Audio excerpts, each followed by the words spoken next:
I'm used to coaching basketball, football, having interaction with audiences. So what you just did was called what's not an interaction. Good evening, everybody. Thank you, thank you, thank you. I was coming in today, I wanted to make sure I was prepared for what we were doing, so I looked up some really good jokes and some advice for MCs and hosts, and it said, stay away from politics and religion. You'll be okay. So I got a joke about politics. A young man sitting at the table with his dad watching the news. Every day his father would get so upset watching the news, and he always would watch the government. He was like, Dad, why do you get so upset with this politics thing? I don't understand that. I don't understand it. He said, son, sit down and let me explain it to you. Think of it this way. I'm the dad here, so I'm capitalism. Think of me as capitalism. Mom kind of runs everything and sets the rules, so she's the government. You're the people. Now your nanny, she's the working class. And your little brother is the future. You think about that tonight, and you'll have a better understanding of politics. So later on that night, Mom and Dad would sleep, the little brother's in the room with him. Little brother has a really bad boo-boo. Bowel movement, stuff is running all out of the diaper. Little boy gets up. He runs to the room where Mom is. Mommy, Mommy! Mom is knocked out asleep. She can't hear nothing. She's gone. He goes around, goes down to the garage where Dad's not there. So he goes to the nanny's room. If you can't get in, peeks in the door and he sees Dad in the bed with the nanny. He doesn't know what to do, so he just goes back to the room, looks at the baby, and deep boo-boo, falls asleep. The next morning, gets up to have breakfast with Mom and Dad. Dad says, son, you think about this government thing? He said, oh yeah, Dad, I've got it down good. Capitalism is screwing the working people while the government is asleep and can't hear anything, and the future is in deep boo-boo. That was just it. So, that was their view on government, but we're here today to celebrate Jackson and the wonderful place we have. We're going to start out with an invocation from my friend and pastor of United People's Church. Please welcome to the stage, Pastor Shante Patton.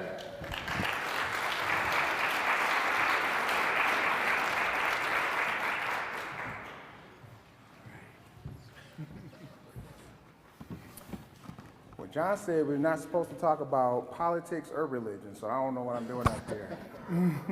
Well, let's just bless this anyways. Gracious and wonderful Father, we come together in this great city.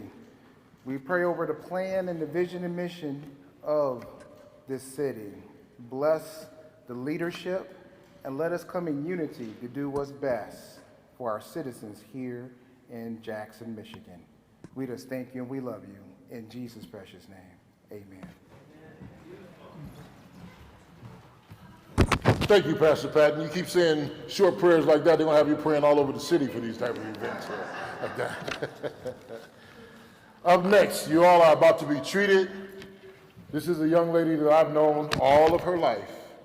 All of her life. Her dad and I played music together many years ago, but she has one of the most beautiful voices you're ever going to hear. Please welcome to the stage for our national anthem, Mrs. Nefertari Lewis.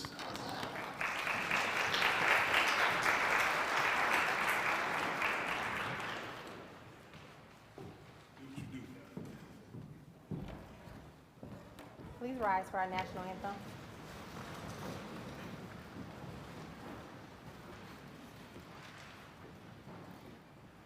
Oh, say, can you see by the dawn's early light what so proudly we held at the twilight's last gleaming, whose broad stripes and bright stars through the perilous fight o'er the ramparts we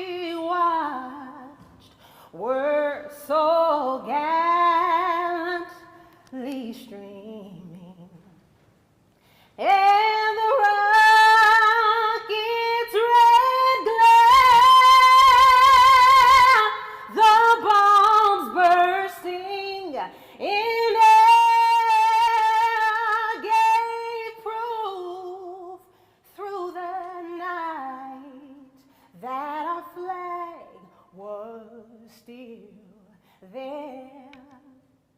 Oh, say, does that star-spangled banner yet wave o'er the land of the free and the home of the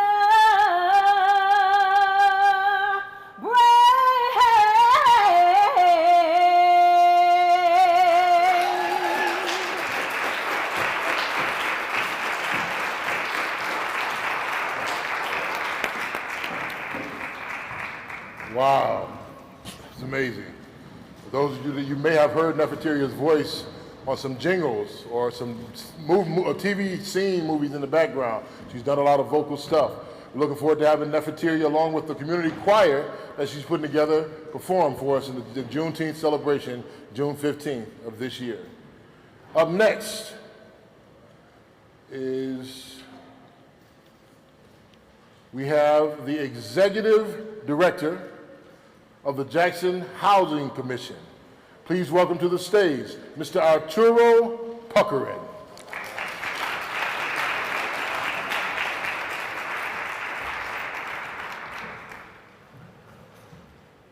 Thank you. Hold on, I gotta do my Shaquille O'Neal thing here. Never. There we go. How you guys doing? So, hello everyone. My name's Arturo Puckering, and I'm the Executive Director of the Jackson Housing Commission. Some of you guys know us as JHC. So we provide affordable housing options to thousands throughout Jackson's 31 plus area residents, almost 5% of this area.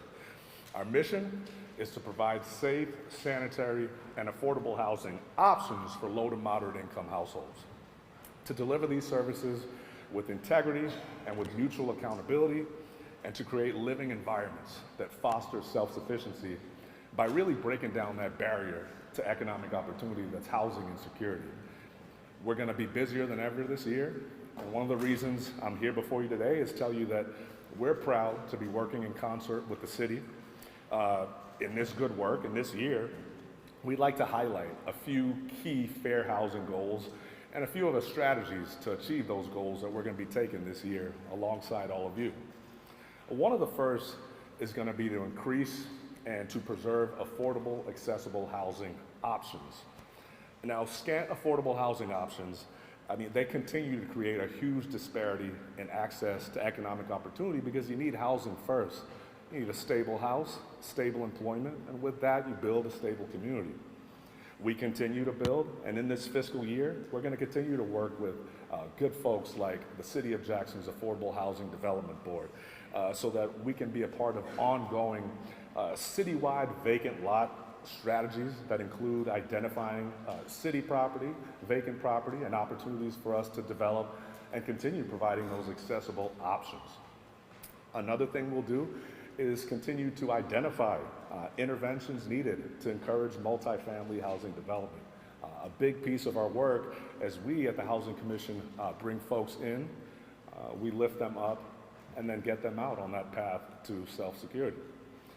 Another one is going to be increasing opportunities and community integration for persons with disabilities and seniors. Big piece of our work because such a high percentage of our tenants are seniors.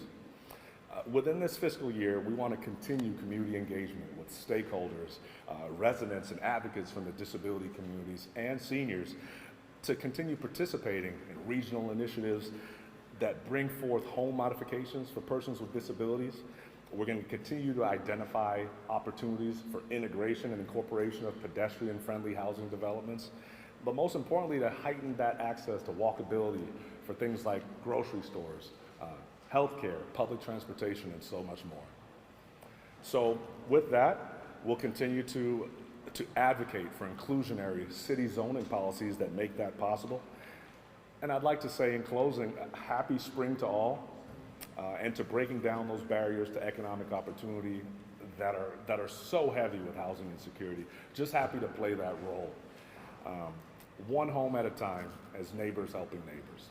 So with that, God bless, and I look forward to working with you.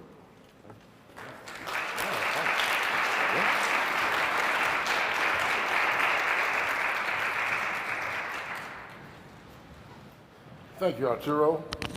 Please welcome the President and CEO of the Jackson County Chamber of Commerce, Mr. Ryan Terrence.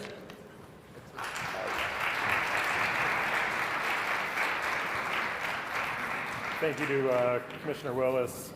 Thank you to Mayor Mahoney. Welcome council members. So as a representative of the business community, we find a great value in our partnerships that we have with the city, the mayor, the city manager, the staff, and the community members. So as you know, the Chamber of Commerce has been dedicated for a long time to the economic vibrancy and growth in our community. You're always going to see the Chamber advocate for the interest of our hometown businesses. Those same businesses that sponsor your Little League team, your dance recital, and so many events in our community. And some people may not always agree with our position. That's okay. Because if there's one thing that I've learned in my short time here, it's that being from Jackson should matter more to us than our differences. It's a little bit like family. We aren't supposed to mention religion, but my wife's at church tonight. She's not here, so I'll tell you this. At the end of every day, I kind of look at things and say, okay, if my wife agreed with me 75% of the time, I had a pretty good day. So what might be a little bit new to some people and unique from the Chamber is that we recognize that one thing is not independent of another. We can talk all day about those challenges that we face, complaints we have, differences between organizations and people. But I've spent time in Washington, D.C., I've spent time in Lansing, seen firsthand the partisanship, the polarization, and Jackson actually has the opportunity to create and deepen valuable partnerships that address problems and improve our community. Whether it's a declining population, tight budgets, or the need for both quality and the quantity in our workforce, these are challenges that we all face together. And the Chamber of Commerce is committed to partnering with the city, from ensuring the sale of all 100 homes so that we can work on the next 100, to the development of the Hayes Hotel that can be transformational for our downtown, to the work being done on East Michigan Avenue, and the dollars being invested in the MLK corridor. These are the types of opportunities we have to work together as government, business, and the community at large that can change the landscape of Jackson for decades to come. I'm not going to lie, these positive changes will certainly help the business community by enabling them to attract and retain the talent that they need.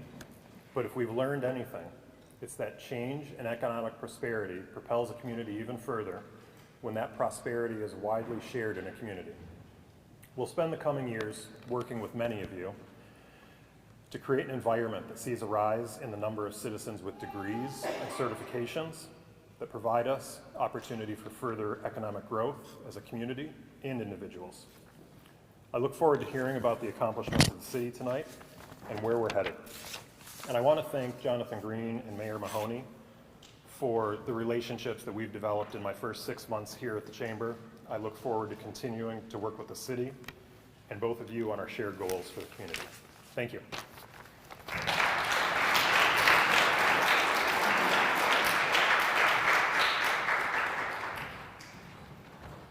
Thank you, Ryan. Up next, I'm going to bring to the stage a person I've had the opportunity to watch grow. As the director of Martin Luther King Center, probably 15 or so years ago, a young man came to me. Keep in mind, this is a young rapper that came to me. This rapper came to me and he says, hey, I want to do something for the community. You want to start doing some book bag giveaways, different things like that. Didn't really give it much thought because guys who wanted to be rappers came to me all the time and they had these ideas that they were going to do and they would never come to fruition, or they'd do it for a little while and they'd go away. That was over 15 years ago. This rapper and his, the person that sang the hook to his songs, they came to me and they started doing this book bag giveaway. And I mean, it packed King Center out. There were free haircuts inside. There were girls getting free hair done inside. Every year, it would just get bigger and bigger. Food. everything. To this day, he still does this book bag giveaway for the community. So I know that his interest in our community is genuine because I watched it grow. I watched him go from a small town rapper to a community organizer, to a county commissioner, and now to a husband and father and the mayor of our city. Please welcome to the stage our mayor, Mr. Daniel Mahoney.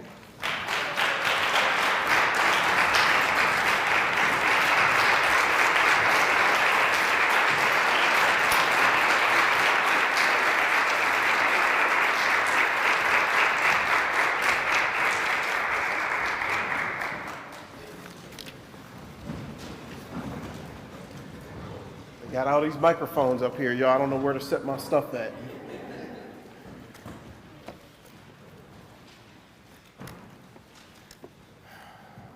Bear with me.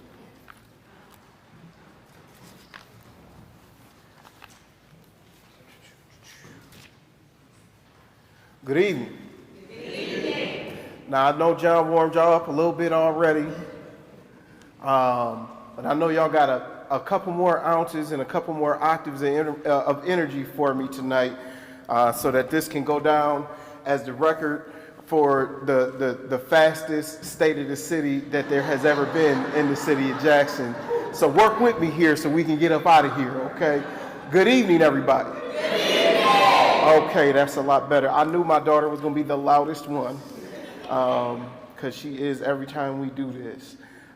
It is such a pleasure to be here tonight. My name is Daniel J. Mahoney, and I know exactly what you're thinking right now. What exactly does the J stand for tonight? Well, as you know, it depends on the day. Most days it stands for just doing my part.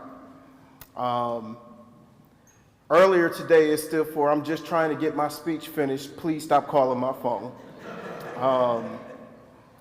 Tonight, I would say that the J stands for, I'm just thankful for an opportunity to serve another day.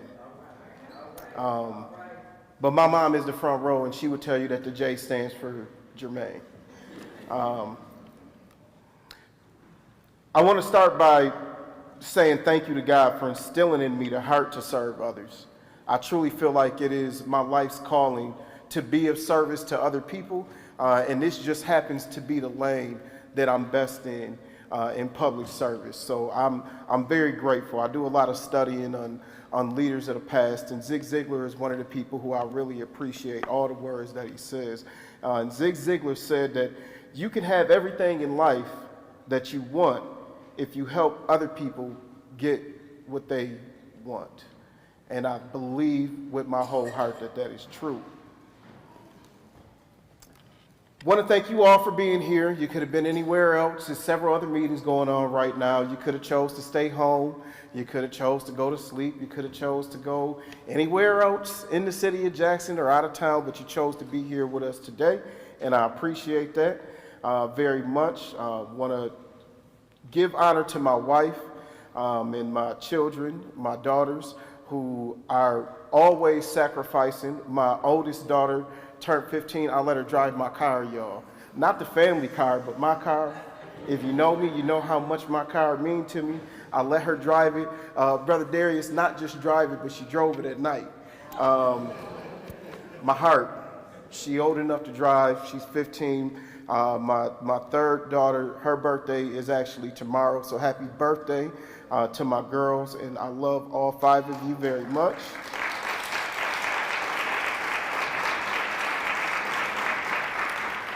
Have to give honor to my mom, and I know my pops is online streaming this right now. I got to give honor to him as well. All my siblings and, you know, all the other friends and family members, the council that's in the building, other clergy that's in the building, other elected officials that are in the building. I appreciate every single one of you. And also my own brother, my big brother, and pastor, which is a weird relationship to have, y'all. I'm growing into it because sometimes he's just being my big brother, and then other times he's chastising me as my pastor, but I appreciate both, and sometimes I think they overlap. But I thank him for the invocation today. He's always like to start with prayer. I want to say thank you to my friend, Nefertari Lewis, for being here today, singing. She sung at our wedding, y'all. And so I always enjoy hearing her voice because it always brings me back to that day that I said I do to my wife. And I want to tell you, Neff, that one thing that I know for sure is that God always has the last say in every situation, and our entire family will continue to petition for God to have his way. Amen. Thank you to Arturo and Ryan for taking some time and sharing some words with the community tonight. I've said it once already, and I know it's not like a new welcome to you guys, but I want to again welcome you to the community of Jackson officially from this stage at the State of the City. I thought that it would be extremely important to have Jackson Housing Commission and the Jackson County Chamber of Commerce, who are both very pivotal partners and critical to the success of our entire community here in the building. I am extremely confident in the future of both organizations under your two leadership. I sincerely mean that, and I look forward to finding more ways that we can continue the partnership and strengthen the relationship between both the Jackson Housing Commission as well as the Jackson County Chamber of Commerce.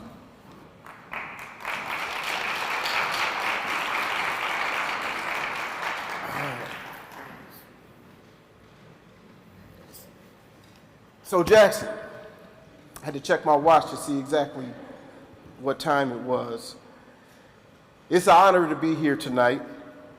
It's been 2 years, 3 months, 19 days, 17 hours, 55 minutes, and about 47 seconds since I was first elected as the mayor of the city of Jackson. This is my second term, and this is now my third State of the City address. In the words of my brother when he preaches, I don't plan to be before you very long. In 2022, we've been able to accomplish some amazing things, some truly amazing things in this last few years of me being elected. In 2022, I reported that the state of the city was in a renaissance, a rebuilding phase, coming out of COVID-19 and focused on regaining some sense of this new normal that we call life that we are living, and addressing and tackling some of the most pressing issues of the city: violent crimes, housing, revitalizing neighborhoods, everything that you can think of, we have been attacking full force. Last year, I reported that the state of the city had moved to a reformation, changing the processes of our political and societal institutions for the better, and executing the plans that we set forth in the previous year.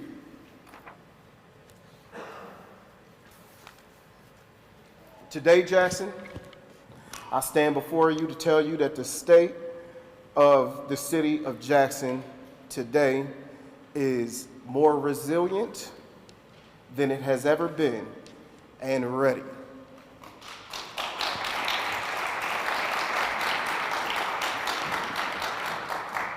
Resilient defined means able to withstand or recover quickly from difficult conditions, or able to recoil or spring back into shape after bending, stretching, or being compressed. And Jackson, much like most of America post-COVID, has had to do quite a bit of bending, stretching, and compressing. But Jackson got a bounce back that is unmatched to any other community. We established the 100 Homes Project, where 100 new homes will be built on lots currently owned by the city of Jackson, investing $2.5 million for down payment assistance, which equals out to about $25,000 per home, an additional $10,000 in down payment assistance available from MSHDA for those who qualify. This program is available for all city residents and all future city residents, by the way, providing anyone who earns less than 120% average median income the opportunity to become the owner of a 2-story, 3-bedroom, 1.5 bathroom home with a full basement, and it also includes a covered porch and a full kitchen appliance package. To date, we have had 550 applications for that program. 550. That's absolutely worth clapping for. Currently, we have 19 buyers approved. We've got 7 homes under construction. We've got 2 building partners, 7 lenders, and I think 1 buyer has actually already got their keys and moved in to their home. So I think the program is working quite well. Now, we do understand that this is not a program that is designed to solve the issues for every single person out there who has a housing issue. We totally understand that. But I do want to share that I understand also that not everybody is prepared for home ownership, and there is an immediate need for affordable housing. So I'm also happy to announce that the groundbreaking for the $13 million project at the corner of Blackstone and Louis Glick, the Blackstone Apartments, has started. I don't know if y'all drove past there, but that project has started. Those apartments will be low to moderate income, featuring 40 apartments, over 40 apartments, with some space on the first floor for retail. And soon the groundbreaking will start for the Greenwood project as well. The MLK corridor continues to make strides in revitalizing the south side of Jackson.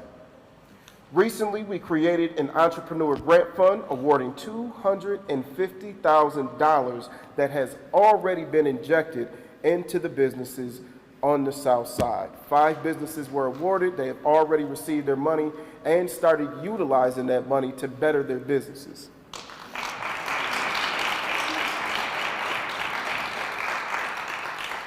But wait, there's more. That was just the first tranche. We also have an additional $500,000, up to an additional $500,000 that we approved, that we have just taken submissions from. That submission period just closed, so you will soon see another injection of $500,000 into the community of Jackson on the south side, into the businesses. We were also awarded the RAISE grant that will completely reconstruct MLK from South Street all the way down to Morrell. That's worth clapping for. That's about a $12 million project. So far, that puts us pretty close to about $20 million of investment into the MLK corridor. And I do want to mention that we are pressing to make sure that that reconstruction happens without affecting the pockets of the citizens who live on MLK.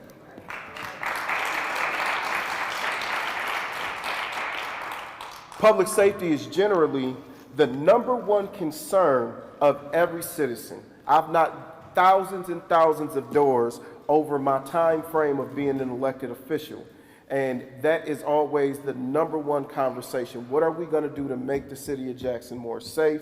And because everybody wants to feel safe in the community that they live in, right? I mean, I think that's a pretty accurate concern. Now, statistics show that we are making progress. In 2022, we had almost a 50% reduction in homicides. Last year, from 22 to 23, we actually remained at about the same as the year before, but there's some additional information that I would like to add to that. So we had 5 homicides in 22 and 5 homicides in 23. Now, the thing about those is one of those, hold on, let me go to my phone because I don't want to get the information incorrect. And like I said, I just finished this earlier today, so hadn't had a chance to add this in. One of the 5 is believed to be group related, right? So you know we have the GVI strategy. One of those 5 is believed to be group related.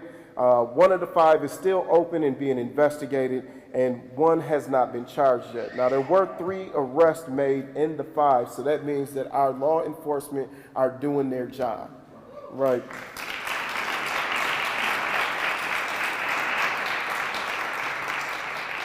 So I think it's safe to say that we can thank the chief and his staff and our group violence intervention coordinator with the GVI strategy for the work that they are doing. However, we do know that statistics are real, and we love to follow the data and what the data is telling us. That's important. What I also realize is that perception is reality. And in Jackson, we want to make sure that the statistics match what our community feels. We do not only want the city to be safer in statistics, we also want the city to feel safer, including our downtown businesses and the individuals who patronize our downtown businesses. So that's something that we are actively working on.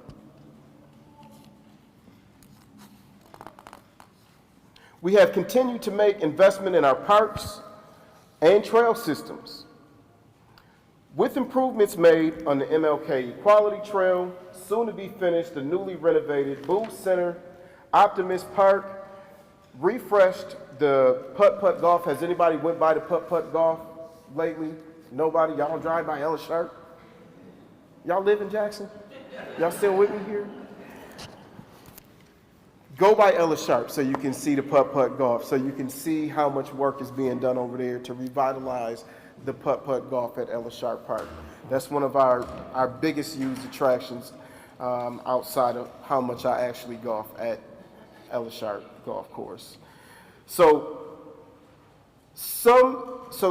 what are some of the goals and items that we have on the horizon for the upcoming year, you might ask?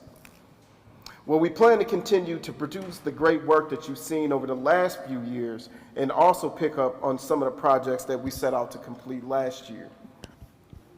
Continuing to fix our roads, of course. How many people want to see our roads fixed? You can clap for that. I got a follow-up question, though. How many people want to pay for our roads to get fixed? I ain't hear no clapping. So one of the things that we are charging our staff with, city manager and staff, is to come to us with some solutions that do not include assessments. That doesn't mean that they won't include some payment from our citizens, right? I can't promise that, but we are trying to figure out some alternate routes on how to pay for our roads to be fixed. As I know from experience, every solution has someone who's happy about it and someone who's not happy about it. But what I do want to guarantee you is that we are trying our best to make sure that we come up with the best options and solutions that we can.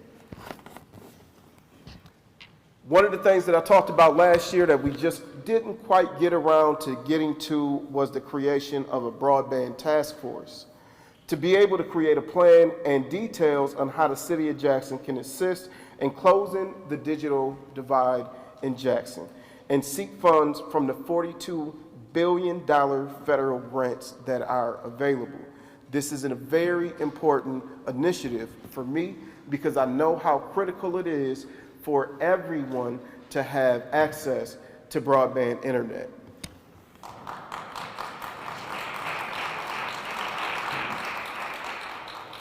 And in addition to that, I also want to see the creation of a skilled trades task force to be able to support and strengthen Jackson's skilled trades workforce, which will help ensure sustainable economic growth and job opportunities.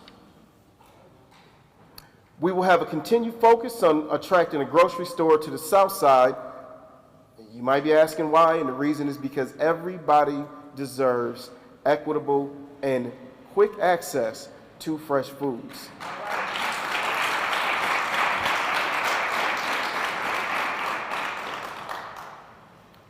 And you'll also see us have an increased focus on our neighborhood parks. Everyone loves what I call our anchor parks, those big parks that you know that everybody loves to go to. Loomis, Nixon Park, the King Center, but nothing beats having a walkable access to a park near your neighborhood. and we want to make sure that we take care of those assets and invest in those as well. Now, my vice mayor is out sick. That's why you don't see him tonight. So keep him in your thoughts and prayers. But if he was here right now, I'm sure he would say, "East Side." One thing that I know for sure is that the city of Jackson is capable of chewing bubblegum and walking at the same time.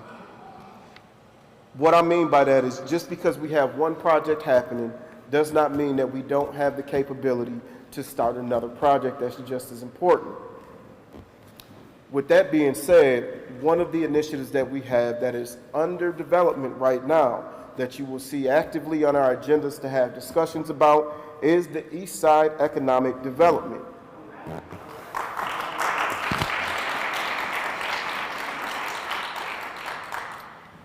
It is far overdue. It is primed and ready. And like I said in the beginning, Jackson is resilient. So I know that we can bounce back from what we see on the East Side right now.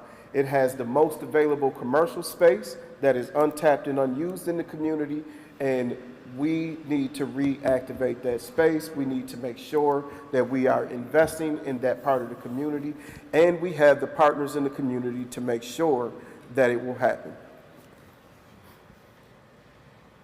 Another thing that you'll see happen this year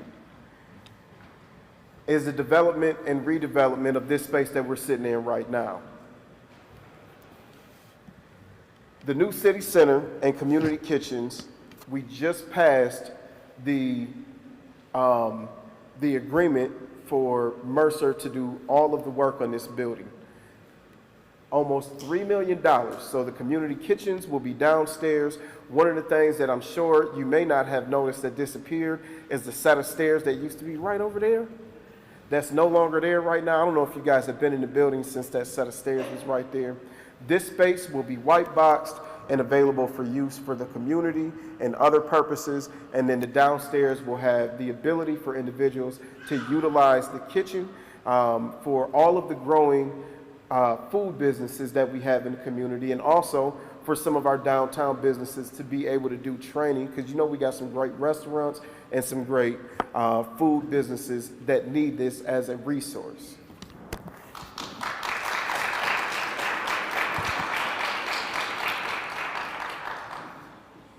So I want to end with just a quick thing that I hope you will take with you.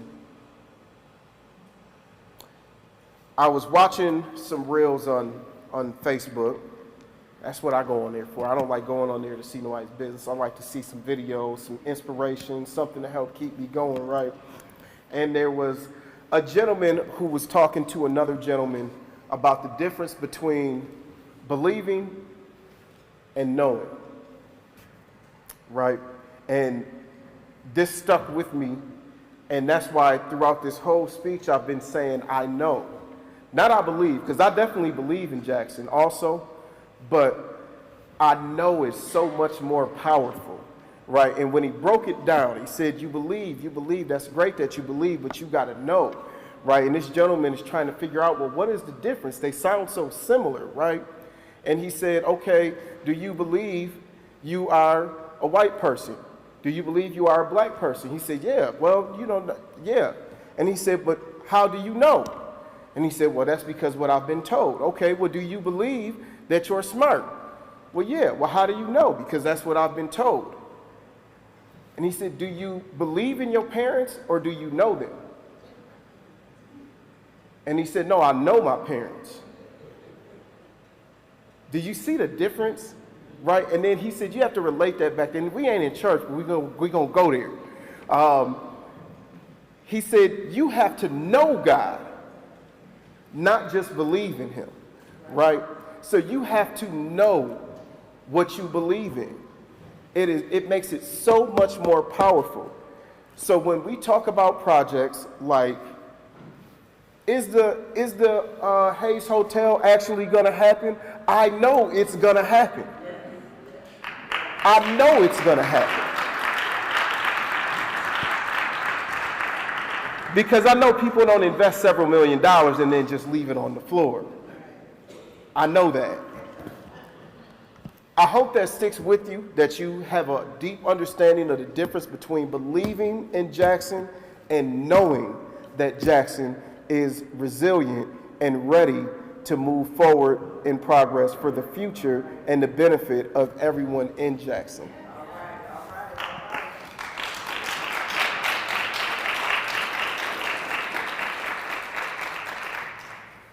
So now I get to move forward to, that was the end of my state of the city, by the way. Okay, we moving right along.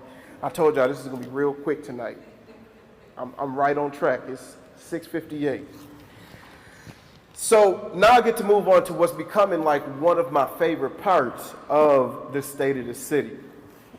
It's an opportunity to give flowers, an opportunity to honor, an opportunity to lift up some of the names in the community who just do the work, right? Because that's what's important. Just do the work. It's so important to just do the work. Not focus on like the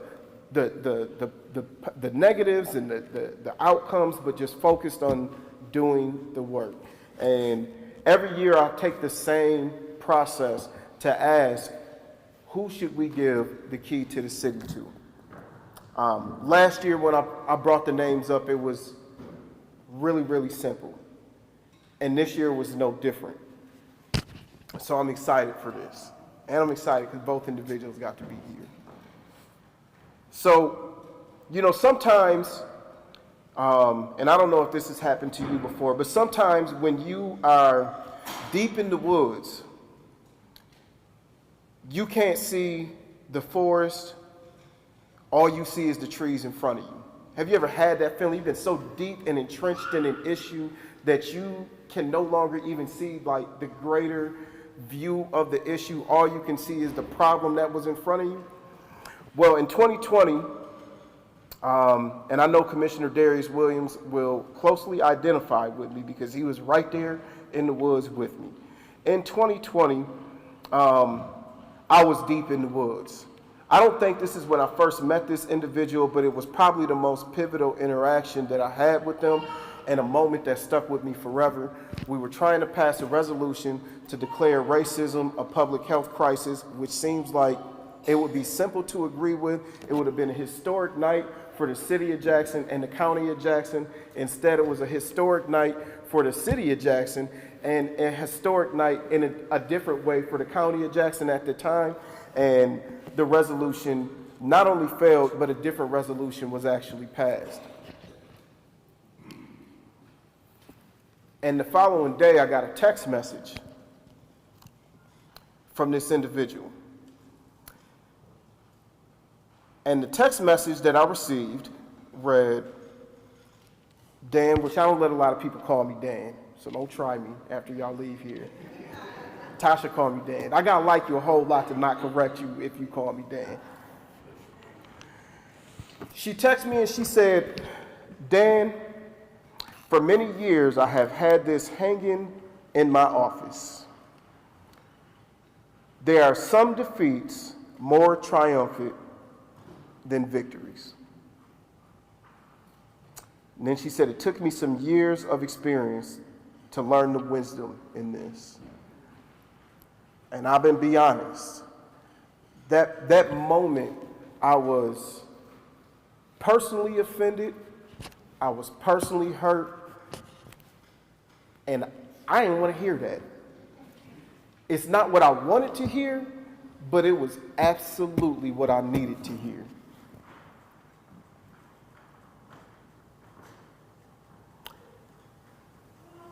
Georgia Fatasic not only served as the president of the hospital for over 25 years, but she has also been a pivotal philanthropist in the community of Jackson and continues to serve in her retirement in several other ways to help others.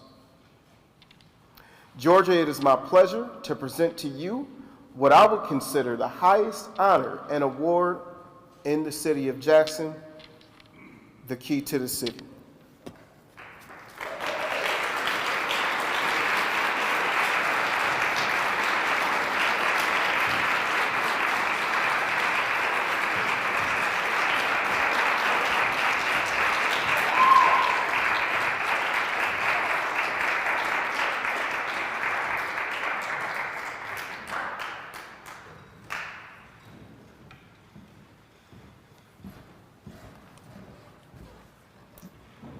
Georgia, may you take this key and use it to continue to open doors for other individuals to have the desire to serve in the community of Jackson. Thank you, Dan.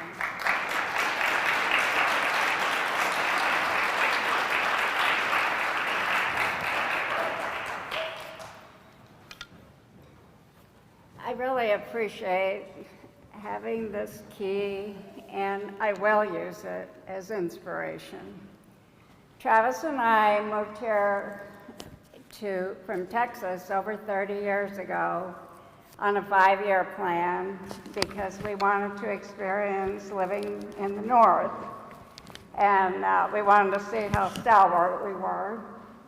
And that was the plan, to experience trees, 4 seasons, and winter. And the people here just grew on us.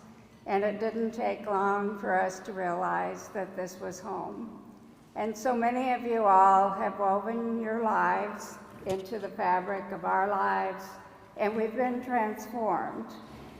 We came here in 1989, and downtown was not much at all. And we watched as one business after another closed, and it was very difficult also to encourage people to get local health care here.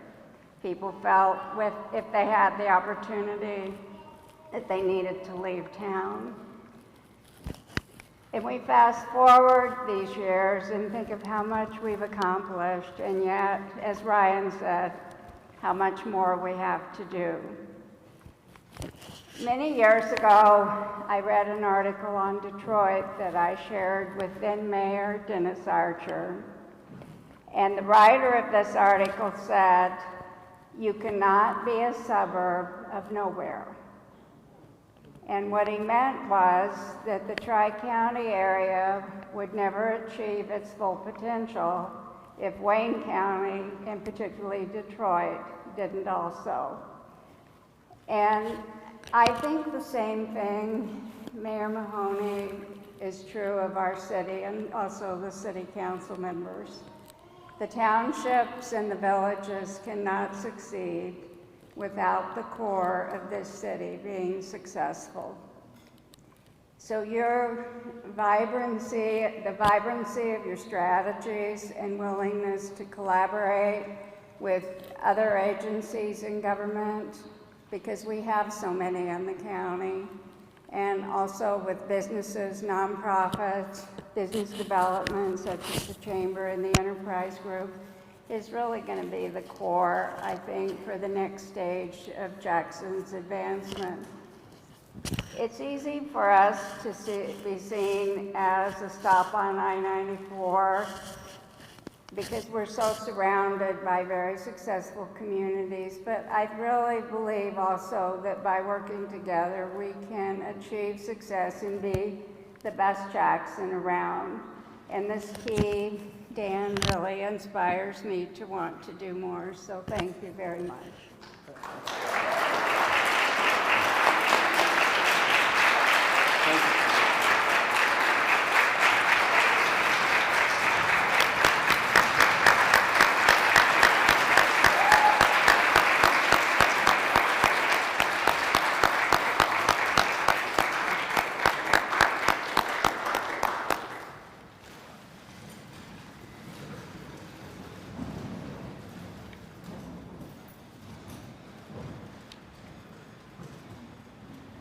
Definitely well deserved. Our next recipient gives me a reason to want to wake up as early as possible every Wednesday. He was recently inducted into Lumen Christi Athletic Hall of Fame. He is affectionately known by his colleagues and listeners as GOC. I don't know if you've been on the show or been in the radio station before, but if you walk in, you will see the dozens of individual awards that he has won from the Associated Press, United Press International, the Michigan Association of Broadcasters for News and Sports Reporting, as well as his morning show on News Talk 970 AM, 101.5 FM. He's received the Al Cotton Award from Jackson Citizen Patriot in 2010, the Jackson High School Ambassador Award in 2014, the Jackson College Distinguished Service Award in 2021, and the Dave Mullahan Communication Award from Big Brothers Big Sisters in 2022. This guy is literally a living legend. So it is only fair for us to also give him his flowers. Greg O'Connor, to me, is the voice of Jackson. Always fair, but never afraid to ask the tough questions that need to be asked. Trust me, I know personally.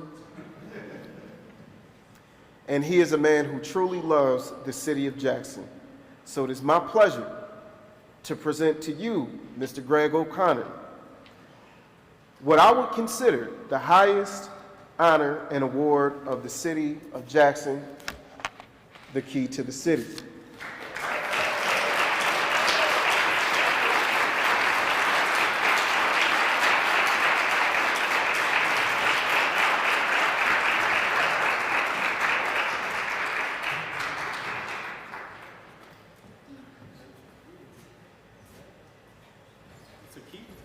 It is a key. May you continue to use this key to open doors for others who desire to serve in the community of Jackson. Thank you.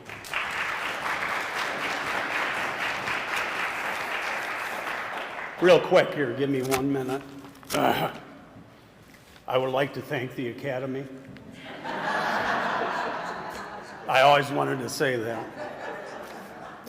Thanks to everyone who has supported me over the years, especially my family and coworkers, and of course the mayor, city of Jackson, whoever, I don't know who voted on this, but thank you, whoever you were. Jackson has been my home for 72 years, over 50 years on the radio. I'm old. I've dined at the famous Regent Cafe, had chili at Johnny You Like 'Em's, danced at the drum room. Remember that, Carlene? That was ugly. But besides the city, only one person to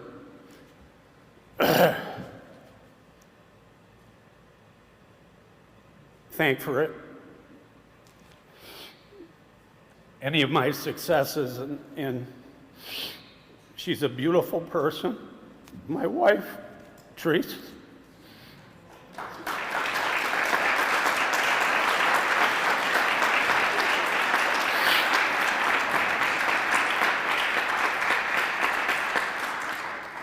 She babysat me for 40 years.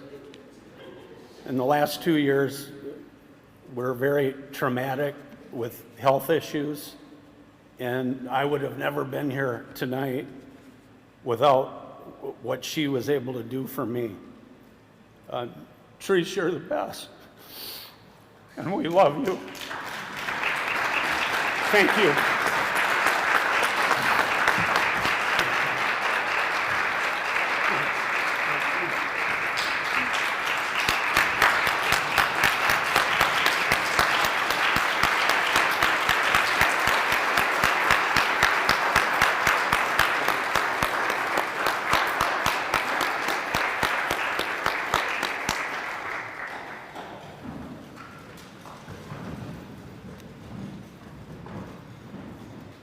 Therese makes a mean cheesecake too, boy, let me tell you. I think that's what that was that GOC gave me. It was his birthday, and about a week before, he said, I'm gonna bring you a piece of birthday cake. And I was on a strict diet, and he was like, I'm bringing you some cake. And then when he brought it, I said, I'm on a diet. It's 7 7:30 in the morning. I just left the YMCA, and he said, "Take this cake, because I'm not taking it back home." To read that cake didn't even make it out of the driveway, okay, of the radio station before it was gone. I really appreciate both of you guys, and thank you for making time to be here to accept these keys to the city. And I truly meant what I said about you guys being pillars in this community, and appreciate you to the utmost. So at this time, I am honored. One, I want to say thank you to my council members. If you guys could just stand. Not all of us are here. We are all here in spirit. But if the council members that are here, I think it's just Angelica and Arlene Robinson here. But I just want to say thank you. I want to say thank you to all of council for our deep discussions, our long meetings. I would not be able to be the mayor that I am without having the council that sits to my left and to my right doing the work with me. I truly mean that. One thing that I can tell you is what you see in those meetings is what you get when you come to those meetings. Outside of the public comment, the work that gets done happens right there in the room.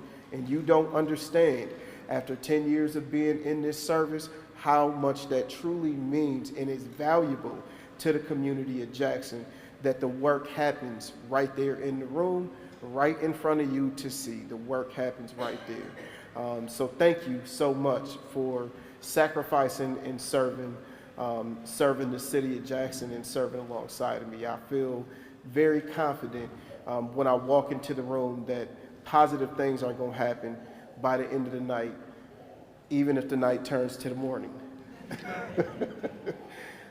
So next, I want to bring up the man himself also, right? Because I only have so much say. City Council has to say over this gentleman, but it takes a great working relationship in order for us to all make it happen together. And I am extremely happy and proud and excited to bring up our city manager, Mr. Jonathan Green, to give some closing remarks.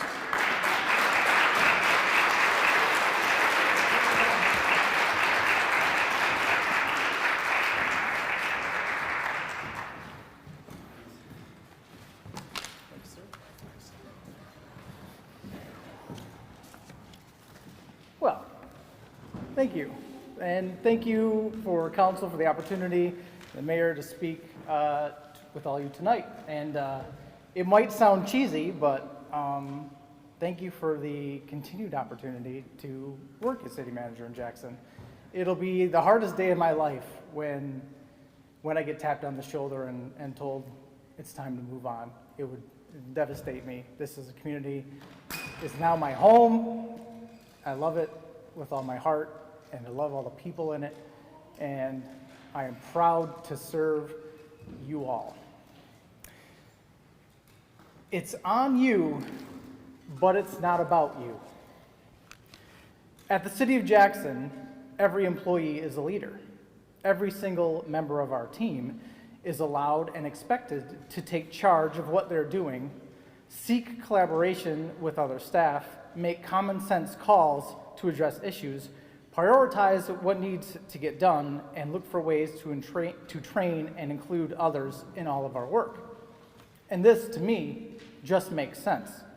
To deliver maximum value to you, our taxpayers, we as staff need to be aligned and working for the common good without emotions and ego complicating the work of serving our constituents. What gives us the ability to align ourselves so that we may work toward those shared goals is humility and relationships. Humility is the most important quality of a leader. It's not a loud booming voice. It's not the best ideas. It's not rah-rah speeches. It's actually being humble and showing humility. This means keeping our ego in check and supporting each other regardless of title. And relationships, the second component, are founded on 5 different principles. They are trust, respect, listen, influence, and care. Without one of those principles, there are no relationships. And it's easy to see this and experience this on a one-on-one basis. If I don't have trust with you, we have no relationship. If you don't respect me and I don't respect you, we have no relationship. You take away one of those things, there is no relationship. They need to be all 5 in order to have a relationship. And it's also easy to see how you can build or repair a relationship when it's one-on-one on those foundations of trust, respect, listen, influence, and care. But building or repairing a relationship with many or a group can be more difficult. But that's what we all need to do, whether we work for the city or just, maybe not just, but live in the city and interact with the city. If you're here, we need to build and engage and build community. Formally speaking, and you guys might know this, so bear with me. Formally speaking, building community is establishing a sense of togetherness and connection among a group of people who share common interests, values, or goals. It involves fostering meaningful relationships, promoting communication and collaboration, and creating physical or virtual spaces that allow individuals to interact and share ideas. The ultimate goal of community building is to create a supportive and inclusive environment where individuals feel a sense of belonging and are empowered to contribute to the greater good of the group. By building strong communities, we can establish meaningful connections with each other. We can develop a sense of purpose and create a strong support system that can help us navigate the ups and downs of life. Most importantly, community building is a process that requires patience, dedication, and a willingness to work together toward a common goal.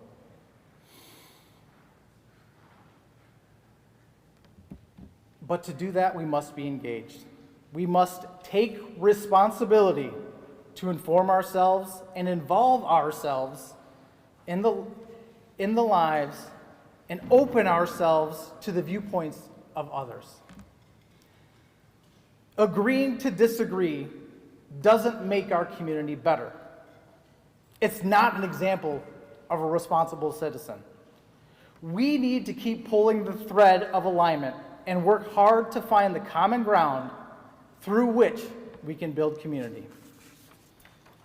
To be a responsible citizen is to take an active role in shaping the world around you.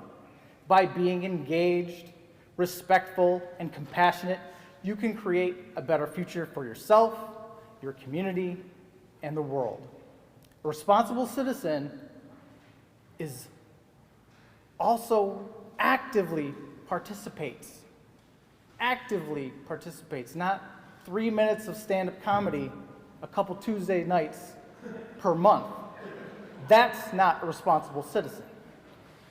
They understand their actions, no matter how small, can make a difference in the world. As a responsible citizen, it's important to respect the rights of others and contribute to the betterment of society. This can take many forms. It's obviously volunteering at a food bank, or attending a town hall, state of the city, or just engaging in public discourse. To be a responsible citizen is to be a leader. That means being humble and understanding what and how to serve others. It means always looking to build relationships instead of being ambivalent or actively seeking to destroy them. A responsible citizen understands they have the right to their opinions, the right to speak those opinions, the right to advocate and work toward their vision and beliefs. But most importantly, though, a responsible citizen understands what community is and the importance of putting the needs of others before themselves. In real terms, this means going with someone else's plan and supporting it as if it were your own. This means always looking to enhance trust, respect, listening, influence, and caring for others in all of our work and actions, or actions and words, excuse me. In order to get trust, you must give trust. In order to get respect, you must respect others. In order for you to influence others, you must be influenced by them. In order to be listened to, you will need to listen first. And at all times, you must show that you care. So let's all be leaders. Let's lead with humility and without ego. Let's understand the path to Greater Jackson is owned by no singular viewpoint. Let's be responsible citizens who are engaged in what is going around us. Let's ask earnest questions and seek ways to build relationships with each other and thereby building community together. Because remember, it's on you, but it's not about you. Thank you.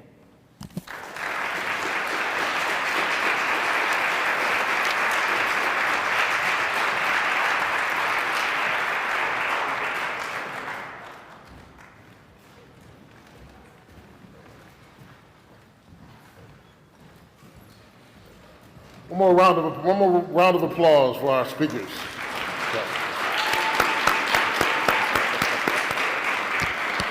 I see Daniel's daughter encouraging me to hurry up and get this over right here. We're not done here. Everyone just pull out your phones real quick. Look at April 17th on your calendars. April 17th, there's the 3rd annual Reduce the Violence Summit here in Jackson at the American One Event Center. 8 o'clock in the morning, it starts. We're coming about taking actions to help us reduce violence in Jackson. That's April 17th, 8 o'clock in the morning. It's been a wonderful night. You've been a wonderful audience. Everybody take care. Have a blessed evening. Enjoy your evening.